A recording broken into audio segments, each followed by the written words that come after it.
Bismillahirrahmanirrahim. Assalamualaikum warahmatullahi wabarakatuh. Waalaikumsalam. Bapak Ibu guru semua, pada malam hari ini saya akan mendiseminasikan tentang budaya positif. Sebelumnya, semoga Bapak Ibu guru semua selalu dalam keadaan sehat. Terima kasih kepada Bapak Ibu yang telah meluangkan waktunya untuk menghadiri secara virtual sesi diseminasi pada malam hari ini. Puji syukur kehadirat Allah Subhanahu wa Ta'ala yang telah memberikan kenikmatan kepada kita semua. Shalawat dan salam semoga tercurah kepada junjungan kita Nabi besar Muhammad Sallallahu Alaihi Wasallam. Sebelum kita mulai diseminasi pada malam hari ini, berikut saya sampaikan susunan acaranya, yaitu sebagai berikut. Yang pertama adalah pembukaan, yang kedua adalah kompetensi lulusan, capaian umum dan capaian khusus, kemudian pemahaman inti, kemudian dilanjutkan dengan eksplorasi konsep, dan yang terakhir adalah refleksi dan tanya jawab. Kemudian untuk kompetensi lulusan, diharapkan setelah mempelajari modul ini, maka guru penggerak memahami pentingnya mengetahui kebutuhan belajar dan lingkungan yang memfasilitasi seluruh individu di sekolah agar dapat meningkatkan kompetensinya secara aman dan nyaman. Kemudian yang kedua, guru penggerak mampu menggerakkan komunitas sekolah untuk bersama-sama mengembangkan dan mewujudkan visi sekolah yang berpihak kepada murid dan berlandaskan nilai-nilai kebajikan universal. Oleh karena itu, kami harus melakukan diseminasi kali ini.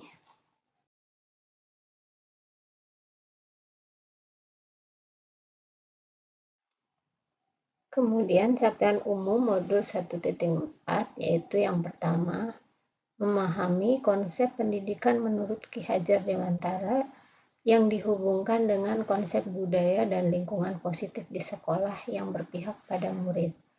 Yang kedua, melakukan evaluasi dan refleksi tentang praktik disiplin dalam pendidikan Indonesia secara umum untuk mendapatkan pemahaman baru mengenai konsep disiplin positif untuk menciptakan murid dengan profil pelajar Pancasila.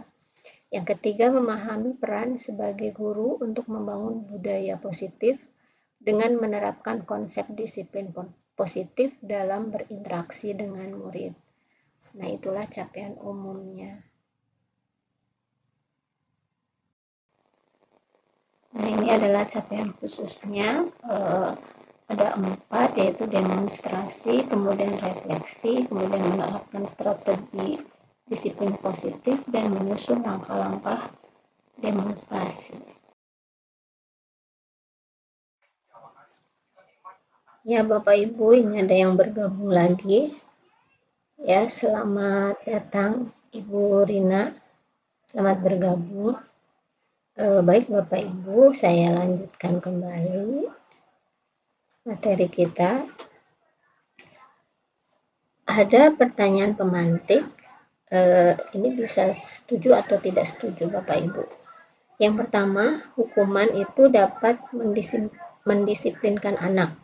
Yang kedua, apakah pemberian hukuman dengan hal positif seperti membaca buku atau membersihkan halaman sekolah ini dapat meningkatkan disiplin anak atau tidak.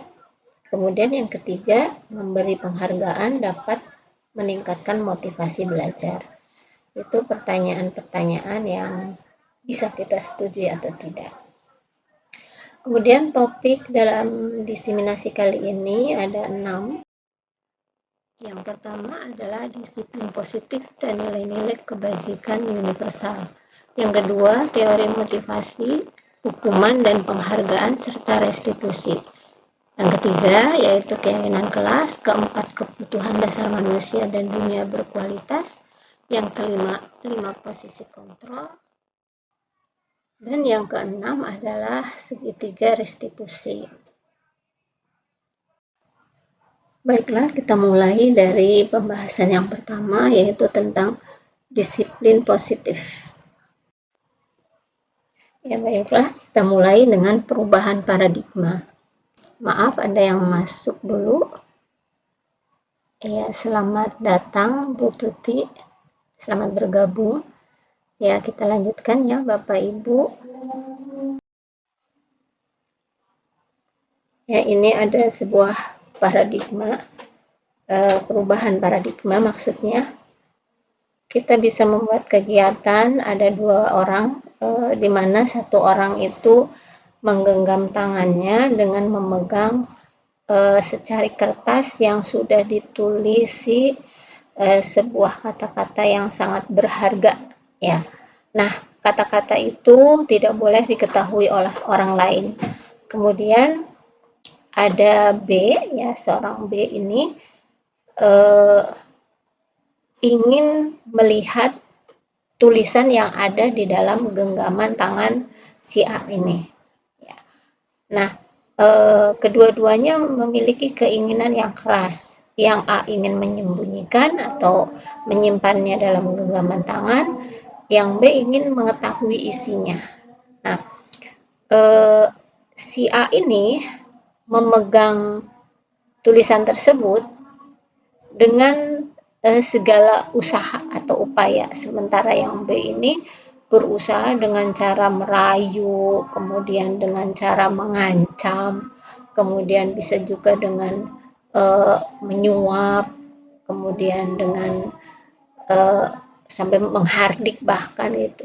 Nah, apakah A ini mau membuka tangannya dengan cara yang sudah diintimidasi misalnya dan sebagainya. Nah, tangan A ini terus-menerus berusaha menyimpan tulisan tersebut dengan segala daya dan upayanya. Sementara B ini terus merayu atau mengancam, menyuap gitu sampai dengan si A ini menyerah gitu untuk membuka tangannya. Nah, hal ini menjadi contoh bahwa tangan A ini bisa terbuka apabila sudah ada keinginan dari dalam dirinya untuk membuka genggaman tangan tersebut. Walaupun si B memaksa, si A tetap akan berusaha menggenggam tulisan itu. Sampai dengan kapan? Sampai dengan si A ini mau membuka tangannya. Nah, membuka tangannya itu adalah karena ada dorongan dari dalam dirinya, bukan karena paksaan, bukan karena suapan, atau bukan karena rayuan dari B. Nah, seperti itulah kira-kira gambaran dari seseorang yang melakukan sebuah perbuatan itu karena ada dorongan dari dalam dirinya, bukan karena paksaan. Baik, kita lanjutkan ya Bapak Ibu. Di sini ada perubahan paradigma stimulus respon dan teori kontrol atau teori pilihan. Di sebelah kiri ada stimulus respon dan kemudian di sebelah kanan ada teori kontrol atau teori pilihan. Siapa yang sesungguhnya yang memiliki kontrol?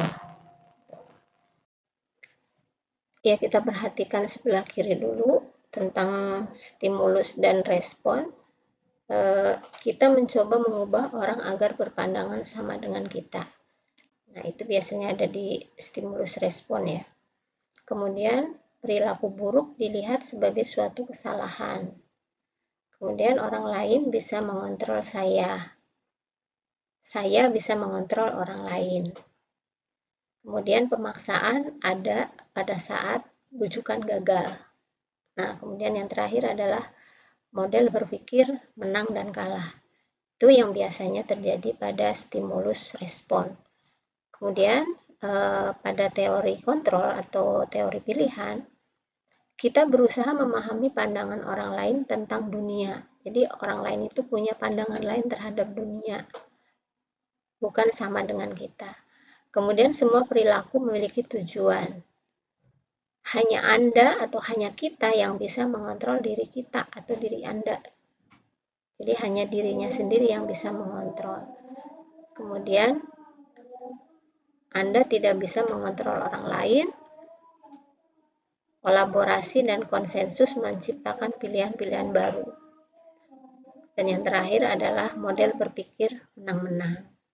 Nah, seperti itu yang terdapat pada perbedaan yang terdapat pada stimulus dan respon serta teori kontrol dan teori pilihan.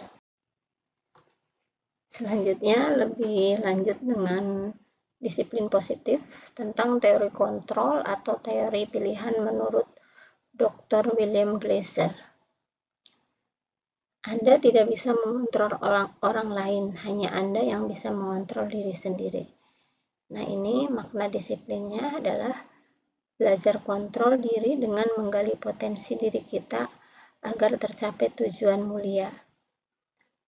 Yang kedua, semua perilaku memiliki tujuan, bahwa apa yang dilakukan seseorang atau yang dilakukan oleh siswa itu memiliki tujuan. Nah, di sini nanti kita akan mempelajari teori motivasi.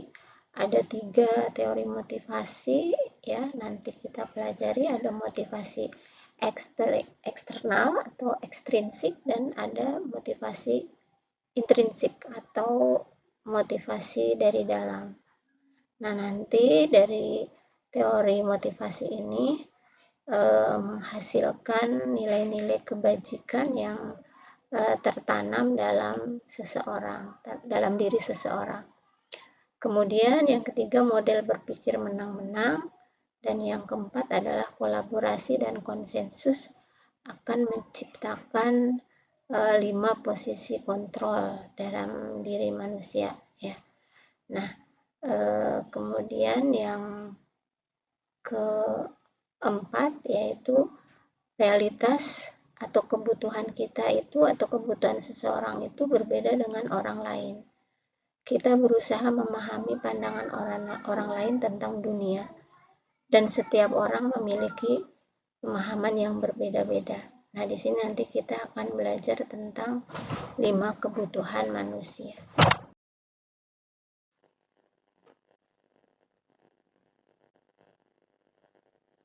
Nah, selanjutnya kita masuk ke nilai-nilai kebajikan universal. Apa itu nilai-nilai kebajikan universal? Ya, menurut teorinya, nilai-nilai kebajikan adalah sifat-sifat positif manusia yang merupakan tujuan mulia yang ingin dicapai oleh setiap individu. Nah, nilai-nilai kebajikan universal ini bersifat universal dan kemudian lintas bahasa, lintas suku, lintas bangsa, lintas agama maupun lintas latar belakang yang berbeda. Nah, setiap perilaku atau perbuatan memiliki suatu tujuan. Ini menurut Dr. William Glasser. Jadi setiap orang ketika melakukan suatu perbuatan atau berbuat sesuatu itu pasti memiliki tujuan. Nah, tujuannya itu ya hanya dirinya yang tahu. Kemudian yang kedua, dengan mengaitkan nilai-nilai kebajikan yang diyakini oleh seseorang, maka motivasi intrinsiknya akan terbangun dengan sendirinya.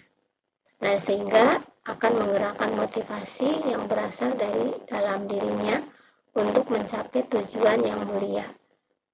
Tujuan yang mulia atau tujuan yang diinginkan. Ini menurut Diana Gosen. Nah, untuk bangsa Indonesia atau pelajar Indonesia, nilai-nilai kebajikan yang ingin dicapai oleh setiap anak Indonesia ini biasanya kita kenal dengan sebutan profil pelajar Pancasila. Ada 6 profil pelajar Pancasila, yaitu beriman dan bertakwa kepada Tuhan Yang Maha Esa, kemudian berakhlak mulia. Yang kedua, mandiri. Yang ketiga, bernalar kritis, kemudian berkebinekaan global, gotong royong, dan kreatif. Selanjutnya, pembelajaran yang kedua atau materi yang kedua yaitu tentang teori motivasi hukuman dan penghargaan. teori motivasi perilaku manusia ini ada 3 ya. Jadi seseorang melakukan suatu perbuatan itu ada dorongannya ya, ada dorongan. Nah, dorongan ini bisa bersifat eksternal, bisa juga bersifat internal. Nah, yang pertama, seseorang melakukan sesuatu itu biasanya yang pertama ini ya, untuk menghindari ketidaknyamanan atau menghindari hukuman. Nah, di sini dia itu akan berpikir apa yang akan terjadi apabila saya tidak melakukan suatu perbuatan, atau apa yang akan terjadi apabila saya melakukan suatu perbuatan. Ini namanya teori motivasi eksternal atau ekstrinsik. Nah, kemudian yang kedua ada teori eksternal juga namanya. Hanya di sini seseorang melakukan sesuatu itu karena ingin mendapatkan imbalan dari orang lain atau dari institusi. Nah, biasanya dia berpikir apa yang akan saya dapatkan apabila saya melakukan sesuatu. Nah, ini antara nomor 1 dan nomor 2 itu sebetulnya adalah karena adanya dorongan dari luar ya. Kalau yang pertama karena menghindari hukuman, kalau yang kedua ini karena akan mendapatkan imbalan. Kemudian yang ketiga ya, ini adalah motivasi internal. Jadi inilah suatu perbuatan yang kita harapkan sebetulnya dari siswa, yaitu seseorang melakukan perbuatan itu untuk menghargai dirinya sendiri.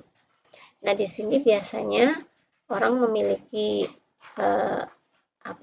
dorongan atau memiliki pertanyaan, saya akan menjadi orang yang seperti apa apabila saya melakukannya gitu.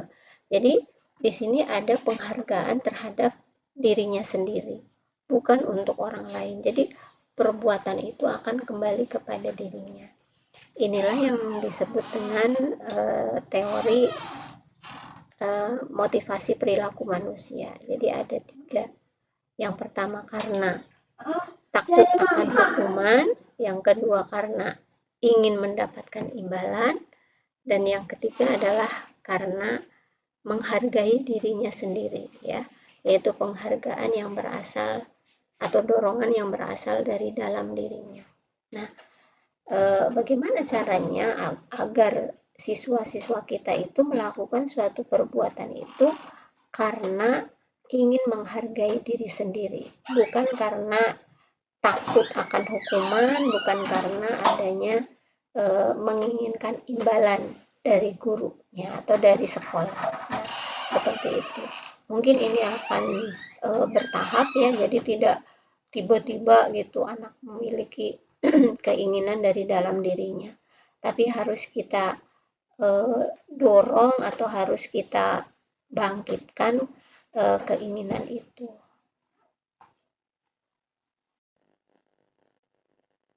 Ya, sepertinya indah sekali ya apabila murid-murid kita itu melakukan sesuatu itu karena ada keinginan dari dalam dirinya gitu, sehingga tidak perlu lagi kita memaksa-maksa ya, seperti misalnya datang tepat waktu, kemudian membersihkan kelas, kemudian mengerjakan PR dan sebagainya.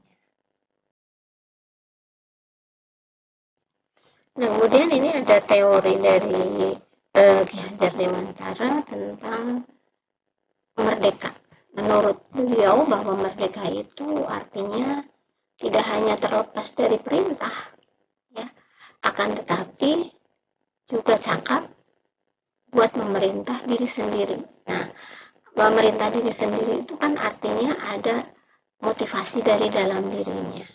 Akan menjadi seperti apa atau akan menjadi apa seseorang itu atau murid kita itu memiliki dorongan dari dalam, seperti itu ya. Jadi itu artinya dia itu sudah merdeka.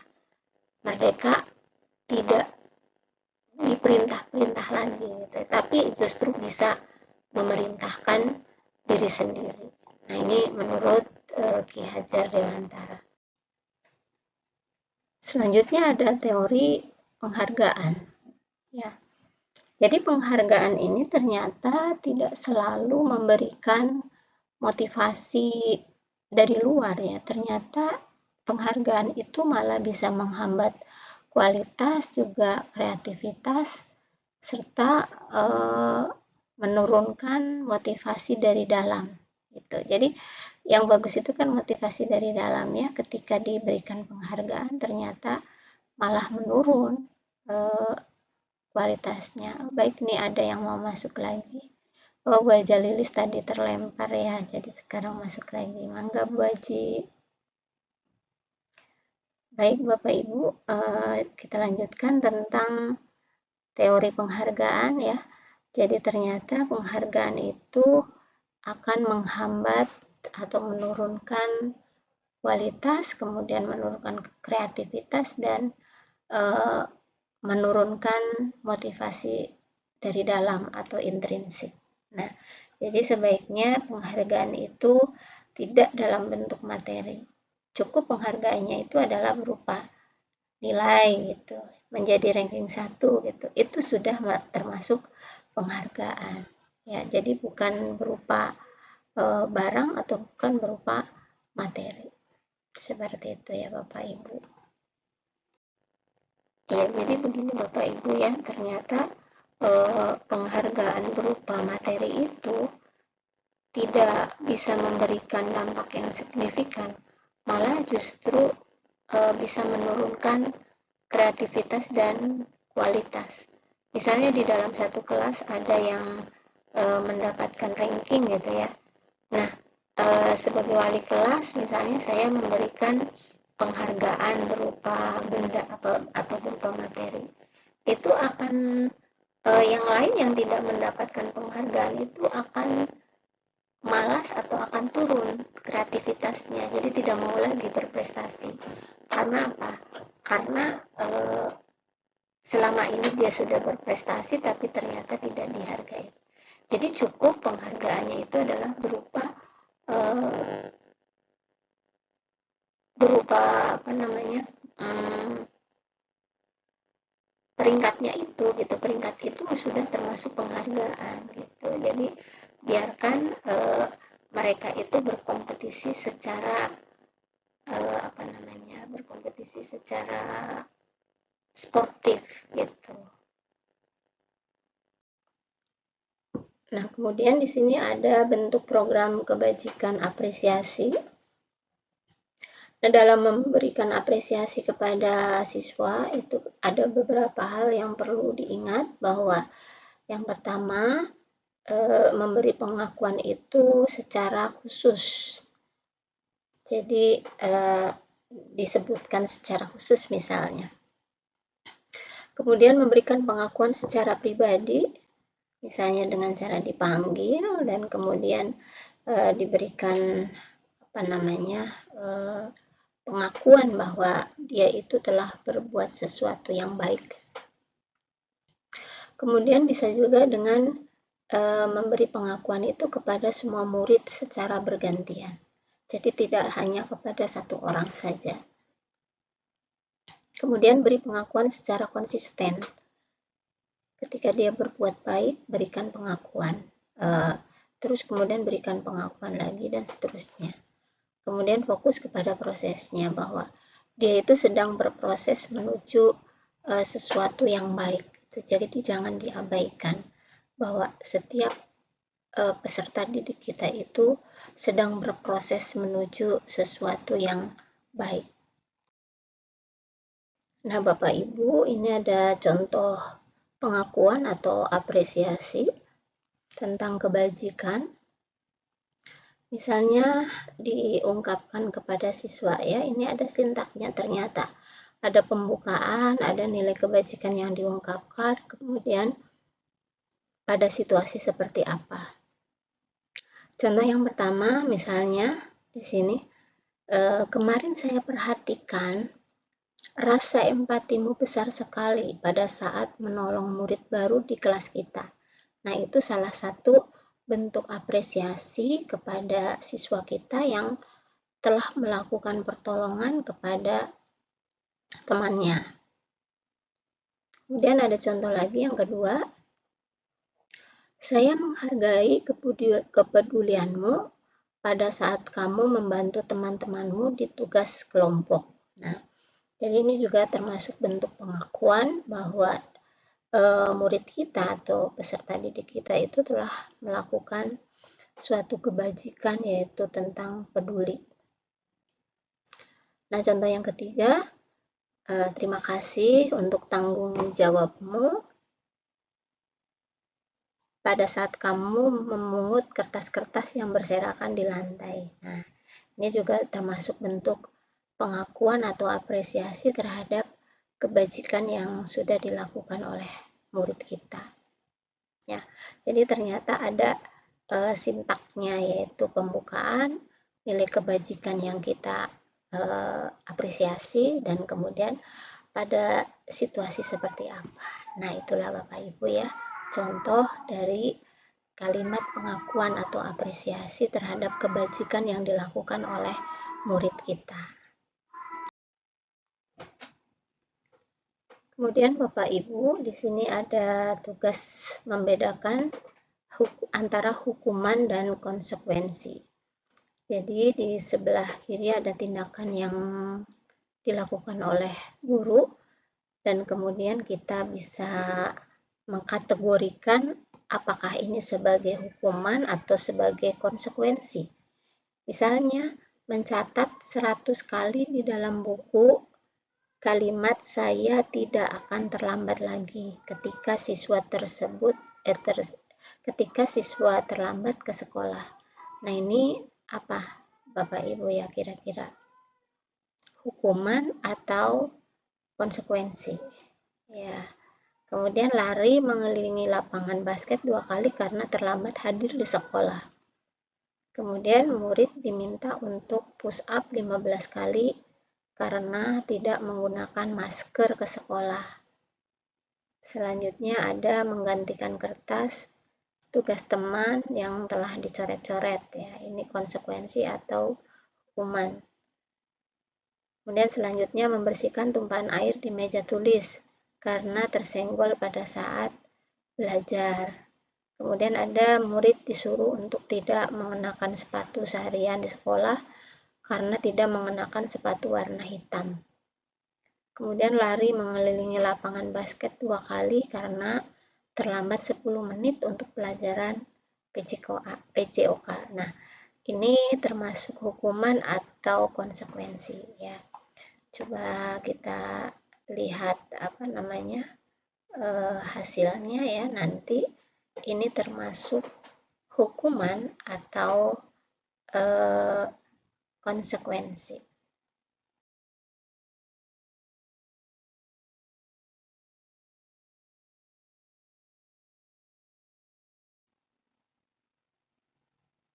Nah ya Bapak Ibu, jadi betul sekali jawaban Bapak Ibu sudah bisa membedakan antara hukuman dan konsekuensi. Biasanya kalau hukuman itu adalah sesuatu yang spontan, dan biasanya anak itu akan merasa dendam atau merasa tidak nyaman gitu ya.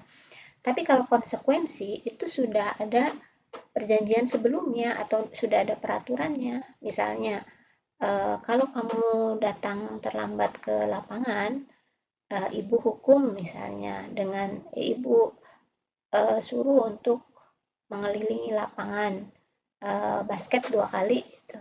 Jadi kalau nggak mau dihukum ya jangan terlambat gitu misalnya. Tapi kalau misalnya mencatat misalnya saya tidak akan terlambat lagi 100 kali gitu. Nah, ini biasanya dilakukan spontan oleh guru gitu ya. Nah, Bapak Ibu, ini ada perbedaan antara hukuman dengan konsekuensi. Jadi sebelah kiri ada hukuman ya. Suatu yang menyakitkan harus terjadi, sedangkan kalau konsekuensi itu sesuatu yang harus terjadi. Kemudian hukuman itu akan membuat anak sakit, fisik maupun hati untuk jangka waktu yang lama, sedangkan konsekuensi anak akan merasa tidak nyaman dalam jangka waktu yang pendek. Kemudian hukuman itu menyebabkan anak membenci kedisiplinan, kalau konsekuensi anak menghargai disiplin. Kemudian hukuman itu adalah sebuah paksaan, kalau konsekuensi itu adalah stimulus dan tanggapan. Hukuman itu mendorong anak menyakiti diri sendiri, sedangkan konsekuensi itu mendorong anak agar mudah menyesuaikan diri. Hukuman itu konsep diri yang buruk, sedangkan konsekuensi itu adalah konsep diri yang baik. Kemudian hukuman itu akan membuat anak belajar untuk menyembunyikan kesalahan, sedangkan konsekuensi itu akan membuat anak belajar untuk mematuhi peraturan. Hukuman ini marah, rasa bersalah gitu ya, kemudian merasa dipermalukan, kemudian merasa tak dihargai, itu hukumannya. Kemudian kalau konsekuensi itu kehilangan hak, jadi seseorang itu merasa kehilangan haknya, dibuat tidak nyaman, diasingkan untuk sementara waktu. Dan yang terakhir, hukuman ini biasanya spontan ya. Kalau konsekuensi itu biasanya sudah ada kesepakatan. Nah, seperti itu ya Bapak Ibu, perbedaan antara hukuman dan konsekuensi. Selanjutnya, pengertian dari restitusi. Apa itu restitusi? Ya, restitusi itu adalah proses menciptakan kondisi bagi murid untuk memperbaiki kesalahan mereka, sehingga mereka bisa kembali pada kelompok mereka dengan karakter yang lebih kuat. Nah, itu pengertian dari restitusi. Kemudian restitusi juga merupakan proses kolaboratif yang mengajarkan murid untuk mencari solusi untuk masalah-masalah mereka dan membantu murid berpikir tentang orang seperti apa yang mereka ingin menjadi tujuan mulianya dan bagaimana mereka harus memperlakukan kepada orang lain. Nah, ini teori dari Goosen.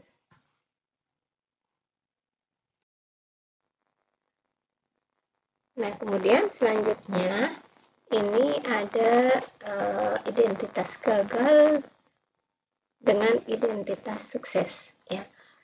Tadi sudah disampaikan tentang hukuman dan konsekuensi. Nah, sekarang kita lanjutkan ke restitusinya. Jadi ada 3 kolom nih sekarang ya. Nah, kalau misalnya tadi hukuman itu sesuatu yang menyakitkan dan harus terjadi, kemudian kalau konsekuensi itu adalah sesuatu yang harus terjadi, maka di dalam restitusi itu ada pilihan gitu. Jadi mau pilih yang mana gitu ya. Jadi ada tawaran pilihan. Kemudian di dalam hukuman tidak nyaman untuk murid atau anak ya untuk jangka waktu yang cukup panjang. Kemudian kalau konsekuensi tidak nyaman untuk murid itu untuk jangka waktu yang pendek atau untuk sementara. Nah, kalau dalam restitusi justru anak tuh bukan dibikin tidak nyaman, tetapi akan dikuatkan karakternya. Jadi menguatkan untuk anak dalam waktu yang panjang gitu. Jadi restitusi itu memang mencari solusi. Kemudian murid atau anak akan tersakiti ya, itu dalam hukuman. Kalau konsekuensi, murid atau anak itu dibuat tidak nyaman. Nah, kalau di dalam restitusi, murid atau anak itu akan mendapatkan penguatan ya. Kemudian perilaku pasif agresif ini akan meningkat ya. Kemudian kalau di dalam konsekuensi, penguatan hanya bertahan dalam waktu atau dalam jangka waktu yang pendek, jadi dia akan kembali lagi ke sifat aslinya. Nah, kalau dengan restitusi ini bisa memecahkan permasalahan. Kemudian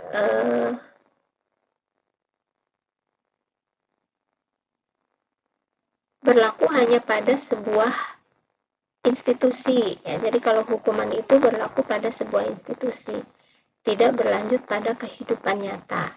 Konsekuensi membantu penerapan mengikuti peraturan dalam masyarakat. Nah, kalau konsekuensi seperti itu. Nah, kalau restitusi itu fokus pada pemecahan masalah dalam jangka waktu yang panjang. Kalau peraturan, kalau hukuman biasanya yang menghukum itu akan mengatakan peraturannya adalah kamu harus seperti ini. Nah, kalau konsekuensi biasanya dia akan dikonfirmasi atau akan ditanyakan apa peraturannya, mampukah kamu melakukannya. Nah, seperti itu. Jadi kata-katanya itu lebih mengenakan ya didengarnya. Nah, kalau restitusi lebih enak lagi. Apa yang kamu yakini itu. Jadi dia telah berbuat salah. Itu kan sebuah kesalahan gitu ya. Nah, diyakininya itu harus seperti apa? Terus apa yang bisa kamu lakukan untuk memperbaiki masalah ini? Jadi anak itu diajak untuk berpikir ya. Kemudian dalam hukuman, murid atau anak itu akan membenci peraturan ya. Jadi malah bukannya mengikuti aturan tapi malah justru membenci. Kemudian kalau konsekuensi, murid atau anak itu akan menghormati peraturan. Dan di dalam restitusi itu murid atau anak itu akan menghormati dirinya sendiri dan juga menghormati orang lain ya. Nah, itulah perbedaan antara hukuman, konsekuensi, dan restitusi. Ya, Bapak Ibu, kita lanjutkan ya. Ada 9 ciri-ciri restitusi. Yang pertama, restitusi itu bukan untuk menebus kesalahan, namun untuk belajar dari kesalahan. Yang kedua, memperbaiki hubungan. Yang ketiga, resolusi itu adalah tawaran, bukan paksaan.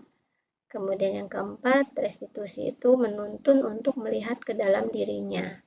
Yang kelima, restitusi itu mencari kebutuhan dasar yang mendasari tindakan. Ya, jadi sebuah tindakan itu pasti punya dasar atau punya alasan. Yang keenam, restitusi itu adalah cara yang paling baik. Kemudian restitusi itu fokus pada karakter, bukan tindakan. Restitusi itu fokus pada solusi, ya, bukan mencari kesalahan.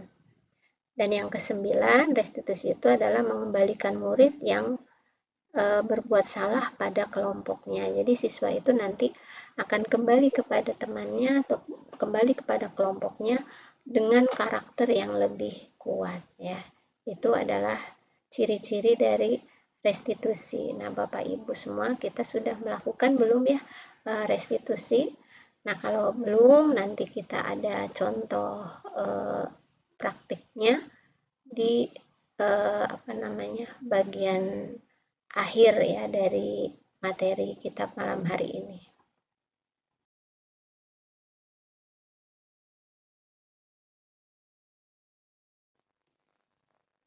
Nah, baik Bapak Ibu, sekarang kita masuk ke pembelajaran ketiga yaitu keyakinan kelas. Mengapa tidak peraturan saja? Ya, mengapa harus namanya itu keyakinan kelas? Mengapa kita memiliki peraturan harus menggunakan helm? Nah, ini contoh pelaksanaannya ya. Kenapa harus keyakinan, bukan peraturan? Ya. Kita menggunakan helm ketika mengendarai kendaraan roda 2. Itu kenapa? Ya. Karena kita yakin bahwa helm itu akan memberikan keselamatan gitu ya. Atau usaha gitu untuk kita menjadi selamat. Kemudian, mengapa kita memiliki peraturan 3M? Menggunakan masker, mencuci tangan, dan menjaga jarak 1,5 meter. Nah, ini pada masa pandemi 3M ini diyakini bisa mencegah penyakit atau mencegah virus-virus. Berarti keyakinannya adalah demi kesehatan. Kemudian mengapa kita memiliki peraturan harus datang tepat waktu pada saat mengikuti pelatihan? Kalau tidak tepat waktu bagaimana gitu. Jadi dengan datang tepat waktu itu kita menjadi tidak terlambat mendapatkan materi, atau kita itu komitmen gitu ya, sudah komitmen bahwa sebuah pelatihan pasti punya peraturan dan aturan itu harus kita hargai atau harus kita ikuti gitu ya. Nah, berarti kan dalam diri kita itu yakin sudah ada komitmen. Nah, untuk mendukung motivasi intrinsik ini kembali kepada nilai-nilai atau keyakinan-keyakinan yang menggerakkan seseorang itu dari dalam dirinya gitu. Nah, Bapak Ibu semua di sini kenapa harus keyakinan kelas ya? Ada penjelasannya. Seseorang itu akan lebih tergerak dan bersemangat untuk menjalankan keyakinannya, ya, jadi sesuatu yang telah diyakininya, daripada hanya sekedar mengikuti serangkaian peraturan tertulis tanpa makna. Kemudian semua warga kelas hendaknya ikut pada saat pembuatan keyakinan kelas lewat kegiatan curah pendapat. Jadi semua siswa itu dimintai pendapatnya untuk membuat keyakinan kelas. Nah, keyakinan kelas hendaknya tidak terlalu banyak sehingga mudah diingat dan dipahami oleh semua warga kelas. Nah, kemudian keyakinan kelas atau keyakinan, maaf ini ada yang masuk ya. Ya, baiklah, saya lanjutkan kembali.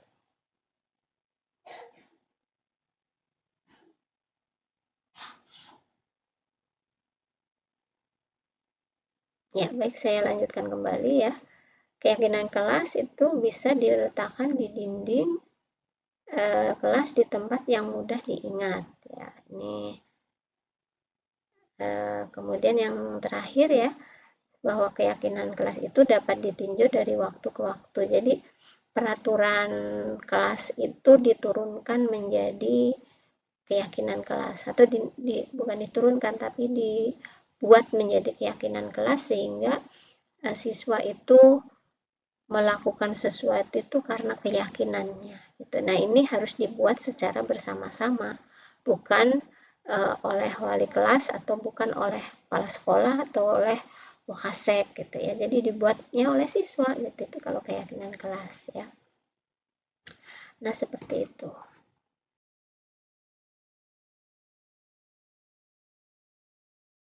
Nah, Bapak Ibu, ini ada tabel T. Ya, biasanya kalau keyakinan kelas itu ada tabel T dan tabel Y. Jadi kalau keyakinan kelas itu sudah dijalankan, itu akan tampak seperti apa, dan yang tidak tampak itu apa gitu ya. Misalnya yang tampak itu di dalam kelas itu semua siswa mentaati peraturan, kemudian semua siswa membuang sampah pada tempatnya, semua siswa suka membantu orang lain, dan semua siswa rajin-rajin. Nah, yang tidak tampak apanya misalnya? Kalau misalnya tidak dijalankan berarti tidak tampak melanggar peraturan semua siswa, atau ada siswa yang masih melanggar aturan, atau ada siswa yang membuang sampah sembarangan, ada siswa yang tidak mau membantu orang lain. Kemudian juga ada siswa yang malas. Nah, seperti itu.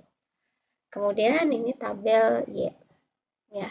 Di dalam tabel Y itu untuk membedakan ada yang terlihat, ada yang terdengar, dan kemudian berperilaku seperti apa. Nah, misalnya nih, kalau keyakinan kelas sudah dijalankan, maka akan terlihat siswa itu saling memberikan dukungan untuk tujuan bersama untuk kelas yang nyaman. Kemudian saling bekerja sama saat membersihkan kelas, yaitu yang dilihat oleh kita gitu ya. Kemudian saling mengingatkan apabila ada anggota piket yang tidak mau ikut membantu. Jadi semua itu sadar ya, menyadari. Kemudian saling memotivasi agar pekerjaan segera selesai. Kemudian yang terdengar di dalam kelas itu apa gitu. Misalnya ada yang mengucapkan terima kasih, kemudian ada yang berkata-kata, teman-teman hari ini ayo kita piket bersama, kita bersihkan bersama, atau kita kerjakan bersama-sama gitu. Jadi kalimat yang terdengar itu adalah kalimat-kalimat positif. Kemudian perilaku seperti apa yang nampak atau yang dilakukan oleh siswa.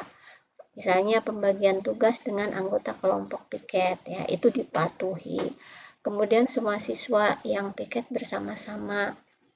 Jadi tidak mengandalkan satu orang. Kemudian saling membantu agar kelas segera bersih. Ya, kemudian menolong teman jika ada yang kesulitan. Kemudian membersihkan tempat yang sulit dijangkau. Kemudian juga bersama-sama menata kelas agar segera bersih. Nah, itulah kalau keyakinan kelas itu sudah dijalankan ya, sehingga akan terlihat seperti apa, terdengar seperti apa, dan berperilaku seperti apa di dalam kelas kita. Seperti itu ya Bapak Ibu.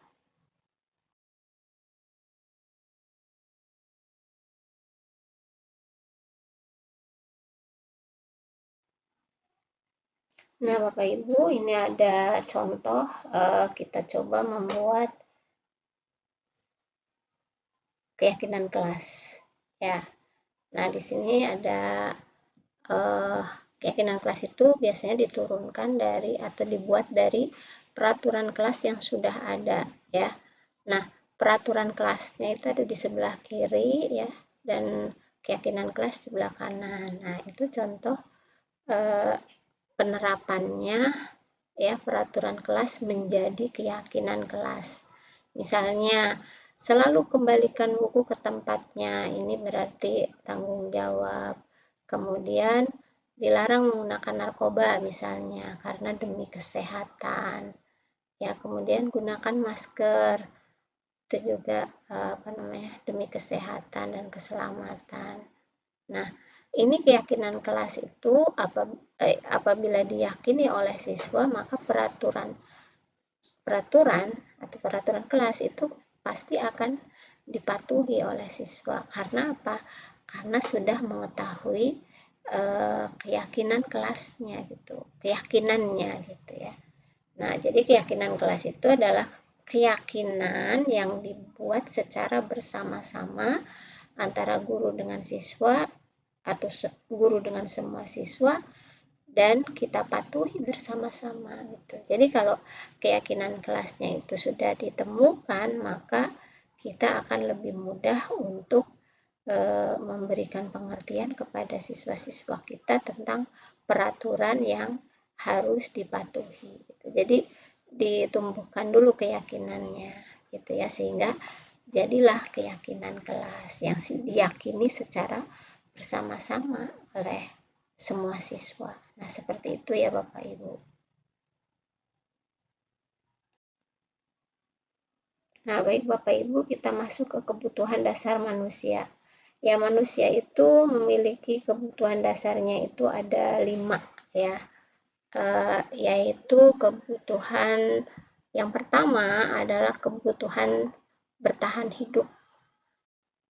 Ya, kebutuhan yang pertama tadi adalah kebutuhan bertahan hidup, dan kemudian yang kedua yaitu kebutuhan akan kesenangan, dan kemudian ada kebutuhan cinta dan kasih sayang, kemudian kebutuhan tentang penguasaan, dan yang kelima adalah kebutuhan tentang kebebasan. Ya, itu adalah kebutuhan dasar manusia ya, ada 5, dan 5-5-nya ini harus dipenuhi gitu ya. Ya, kita masuk ke materi 5 yaitu 5 posisi kontrol. Nah, ini adalah 5 posisi kontrol yang dimiliki oleh seseorang. Ya, seorang guru itu biasanya memiliki posisi kontrol masing-masing. Yang pertama adalah posisi kontrol sebagai penghukum, kemudian yang kedua adalah posisi kontrol sebagai pembuat rasa bersalah, kemudian yang ketiga adalah posisi kontrolnya sebagai teman, kemudian ada yang posisi kontrolnya sebagai pemantau, dan yang terakhir adalah posisi kontrolnya sebagai manajer. Baik, kita bahas satu persatu ya. Misalnya seorang penghukum, maka dia akan menggunakan hukuman atau hukuman fisik maupun non fisik kepada muridnya. Ya, biasanya dilakukan secara spontan. Kemudian pembuat rasa bersalah ya. Di sini posisinya biasanya dilakukan oleh guru dengan suara yang lembut ya. Kemudian pembuat rasa bersalah itu akan mengusahakan ya anak itu memahami bahwa dia itu telah berbuat salah. Selanjutnya sebagai teman. Nah, fungsi kontrol sebagai teman biasanya guru itu akan berbicara seperti teman gitu, sehingga anak yang bersalah itu bisa bercerita gitu ya dengan guru tersebut dengan rasa aman gitu, tanpa rasa terancam. Kemudian sebagai pemantau biasanya di sini adalah mengawal dari peraturan-peraturan yang ada ya. Yang terakhir ini adalah sebagai manajer. Nah, sebagai seorang manajer, anak biasanya akan diberikan kesadaran mengapa dia itu melakukan kesalahan gitu. Nah, sehingga diposisikan sebagai anak yang bisa mencari solusi. Nah, Bapak Ibu, di sini ada 5 posisi kontrol. Ini dalam bentuk tabel, Bapak Ibu bisa pelajari nanti sendiri ya. Ada 5 posisi kontrol, yaitu penghukum, membuat orang merasa bersalah, kemudian ada teman, pemantau, dan yang terakhir adalah manajer. Nah, ini bisa Bapak Ibu baca nanti.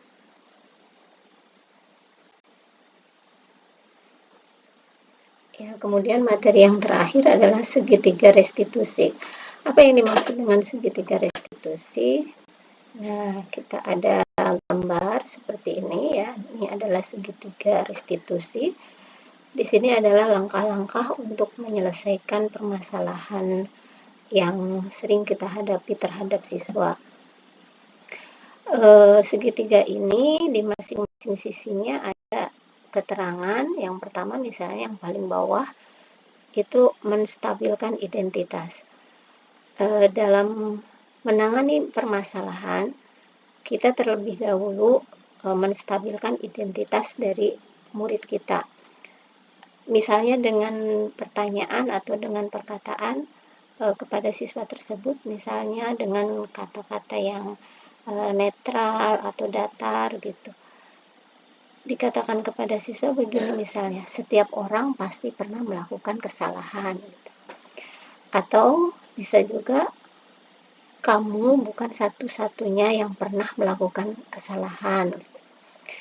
Itu adalah tahap menstabilkan identitas, sehingga di sini siswa itu akan merasa bahwa dia itu bukan satu-satunya orang yang pernah melakukan kesalahan.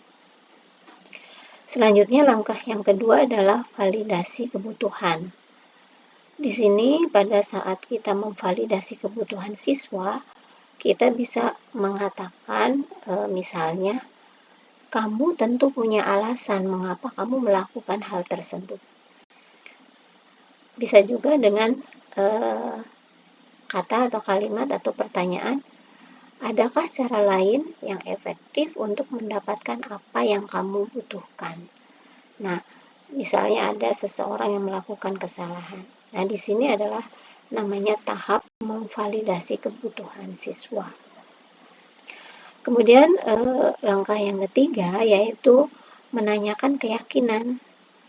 keyakinan seperti apa yang diyakini oleh siswa tersebut. Misalnya dengan cara menanyakan nilai-nilai apa yang telah kita sepakati. Atau bisa juga dengan kata-kata atau kalimat, kamu ingin menjadi orang seperti apa di masa yang akan datang. Nah, ini adalah urutan dari segitiga restitusi, yaitu melakukan pendekatan kepada siswa. Biasanya ini dilakukan oleh posisi kontrol sebagai seorang manajer. Nah, ini adalah segitiga restitusi yang pelaksanaannya itu bisa secara berurutan, bisa juga tidak secara berurutan. Mana saja yang paling mungkin untuk diterapkan.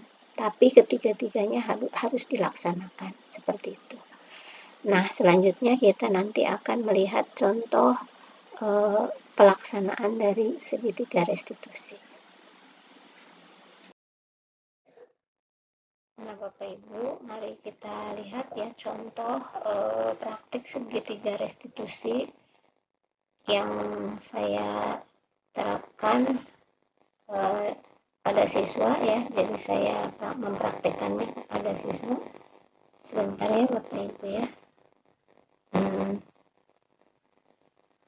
Nah, kita lihat tayangannya ya Bapak Ibu. Mohon maaf kalau suaranya kecil.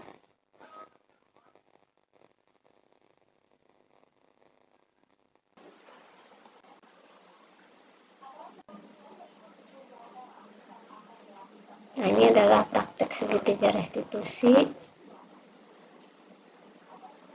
Ada dua kasus. Kasus pertama di pelajaran sejarah, kemudian yang kasus keduanya itu adalah di pelajaran PJOK. Nanti kita lihat cara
Oke, Bu Wiwi, saya ya.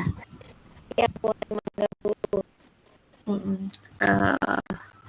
Sebagai guru BK di sekolah ya, rasanya untuk menerapkan budaya positif bagi guru BK khususnya itu adalah hal yang wajib, karena kami seringkali disalah stigmai oleh anak bahkan oleh guru-guru lain bahwa kami sebagai guru BK adalah guru yang harus menerapkan hukuman pada anak, pada siswa di sekolah.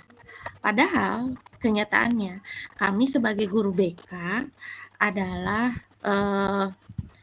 guru atau pihak siswa yang mensupport supaya siswa bisa menjalani konsekuensi dari segala tindakan yang dilakukan, termasuk tindakan dikenai sebagai pelanggaran di sekolah. Nah, kira-kira Bu Iwi, bagaimana ya secara general kita bisa menerapkan budaya positif ini dengan dukungan sistem yang lebih baik di sekolah? Karena selama ini di sekolah manapun saya lihat budaya positif ini belum berjalan dengan mestinya ya. Nah, makanya mungkin ada guru penggerak supaya ada guru-guru yang menggerakkan setiap lini sekolah ini bisa menerapkan budaya positif yang baik di sekolahnya. Terima kasih Bu Wiwi. Assalamualaikum.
Wah, semangat Bu Wiwi.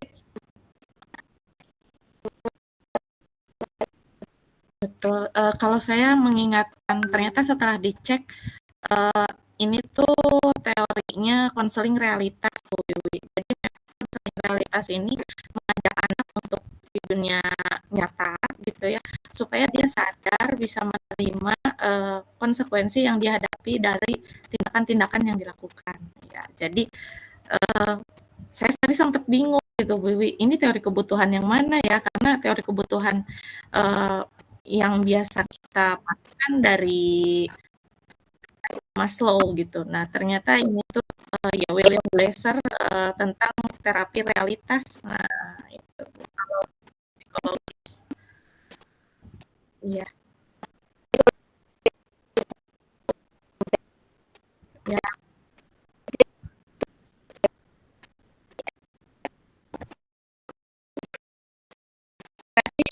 Ya, makasih Mbak.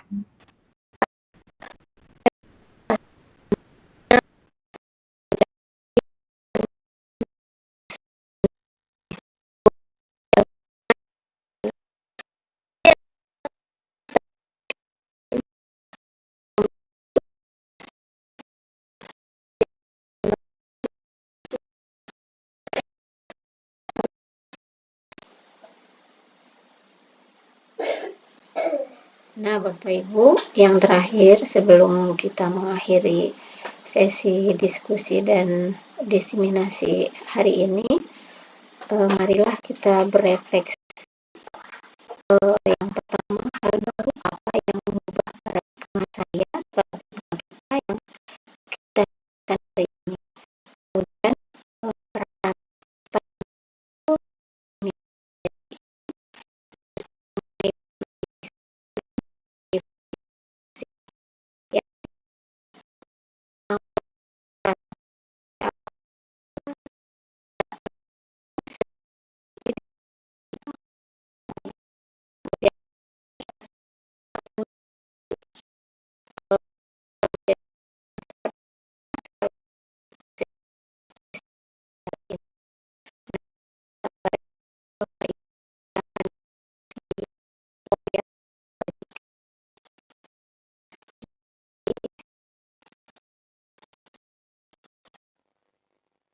Baiklah Bapak Ibu semuanya, terima kasih atas kehadiran Bapak Ibu secara virtual. Saya sebagai CGP yang mendiseminasikan pada malam hari ini mohon izin. Terima kasih atas perhatiannya. Wassalamualaikum warahmatullahi wabarakatuh. Waalaikumsalam. Waalaikumsalam warahmatullahi wabarakatuh.